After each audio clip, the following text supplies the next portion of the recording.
Sous son épais manteau neigeux, étouffant les pas discrets des passants, le temps semble comme suspendu. Pourtant, à Bakhmout, au poste de commandement de l'armée ukrainienne, on est sur le qui-vive.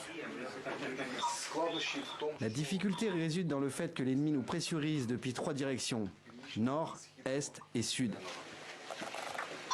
La situation est explosive, mais nous tenons bon et nous détruirons l'ennemi jusqu'au dernier.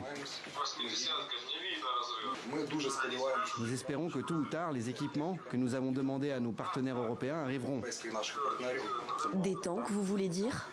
Des tanks, de l'artillerie, nous les attendons afin de pouvoir contre-attaquer. Ici, à Bakhmout, la guerre n'a jamais connu de répit. Cela fait 6 mois que cette unité ukrainienne résiste aux assauts russes. Depuis, le blanc a remplacé les tenues camouflage et l'espoir d'une guerre courte a laissé place à la lassitude. Je n'ai aucune émotion dans cette guerre, elle est mon travail. Pour moi, tirer une balle, c'est comme envoyer un colis. Il n'y a aucune émotion.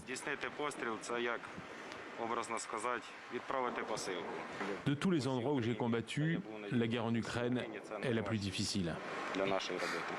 Dans de simples 4x4, cette unité de soldats ukrainiens patrouille tout près de Bakhmout.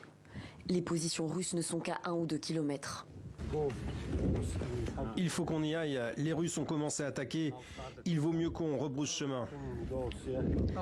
Équipé d'une caméra montée sur casque et d'un fusil d'assaut AR-15, Virus, de son nom de guerre, semble bien équipé. Pourtant, tous témoignent d'une armée russe bien mieux dotée en artillerie, en aviation et en hommes. Pour ces Ukrainiens, le combat n'est pas égal. Les lourdes pertes essuyées à Bakhmout lui ont d'ailleurs valu le sobriquet de hachoir à viande. Les Russes ont très peur parce que lorsqu'on passe d'une position à une autre, ils passent leur temps à tirer. Et ils tirent à 1 km, 2 km. Je comprends pas. Moi, je tire seulement quand je me trouve à 100 mètres, quand je peux viser correctement. Tenir leur position, envers et contre tout. Ces soldats ukrainiens en font une question de vie ou de mort. Si Bakhmout venait à tomber aux mains des Russes, toutes les villes alentours en seraient fragilisées.